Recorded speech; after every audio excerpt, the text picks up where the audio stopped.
अगला प्रश्न है कि निम्नलिखित व्यक्ति भारत में किसी न किसी समय आए और इनका सही क्रम क्या है? फाहियान, इत्सिंग, मेगास्थनीज और हेंसन। तो इनका सही क्रम है मेगास्थनीज,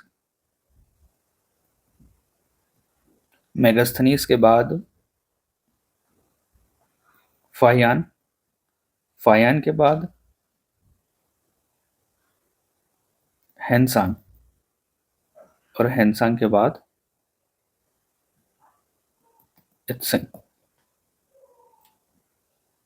इनके बारे में विस्तार से बात करें तो मेगास्थनीज एक यूनानी लेखक थे। यूनानी लेखक, इतिहासकार और राजदूत थे। 305 ईसा पूर्व में यूनानी सामंत सेल्यूकस निकेटर ने अपने साम्राज्य का विस्तार करने के प्रयास में भारत के उत्तर पश्चिमी क्षेत्रों पर आक्रमण किया। उस समय भारत में चंद्रगुप्त मौर्य शासक के रूप में स्थापित हो चुके थे। इस संघर्ष में सेल्यूकस निकेटर की हार हो गई और सेल्यूकस निकेटर को एरिया यानी हेरात, एराकोसिया यानी कंधार, गेद्रोसिया यानी आज का बलूचिस्तान का क्षेत्र चंद्रगुप्त को देना पड़ा। साथ ही उसने अपनी बेटी हेलिना का विवाह भी चंद्रगुप्त के साथ करवाया और सेल्यूकस ने अपना एक राजदूत, राजदूत कौन? मेगास्थनीज, चंद्रगुप्त के दरबार में भेजा।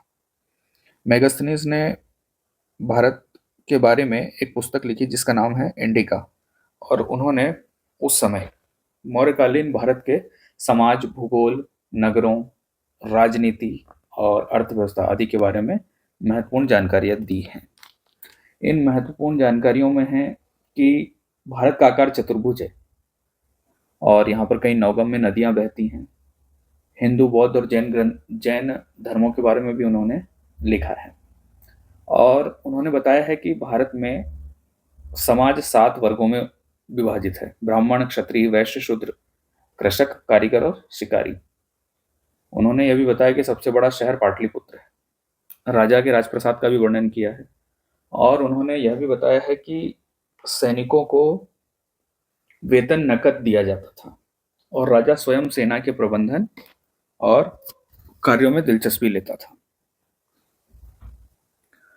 फाहियान एक चीनी बौद्ध भिक्षु, यात्री और लेखक और अनुवादक थे। उन्होंने 399 ईस्वी से 412 ईस्वी तक भारत और श्रीलंका के साथ साथ नेपाल की यात्रा की।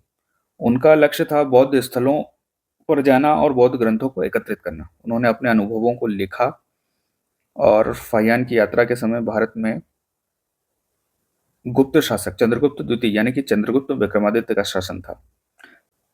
फाहियान चीन से रेशम मार्ग से होते हुए मध्य एशिया और फिर पश्चिमी भारत से होते हुए भारत पहुंचा, यानी कि चीन से मध्य एशिया से गांधार, तक्षशिला, मथुरा, वाराणसी, गया, पाटलिपुत्र होते हुए ताम्रलिप्ति और ताम्रलिप्ति से श्रीलंका होते हुए वह वापस चीन चले गए। तो फाहियान ने एक किताब भी लिखी जिसका नाम है फोक वो की, जिसे हिंदी में बौद्ध देशों का वृत्तांत और इंग्लिश में रिकॉर्ड ऑफ बुद्धिस्ट किंगडम्स कहा जाता है। फाहियान के बाद हेनसांग। हेनसांग भी एक चीनी यात्री थे, बौद्ध भिक्षु थे और वे भारत आए थे हर्षवर्धन के काल में और वे लगभग 15 वर्षों तक भारत में रहे।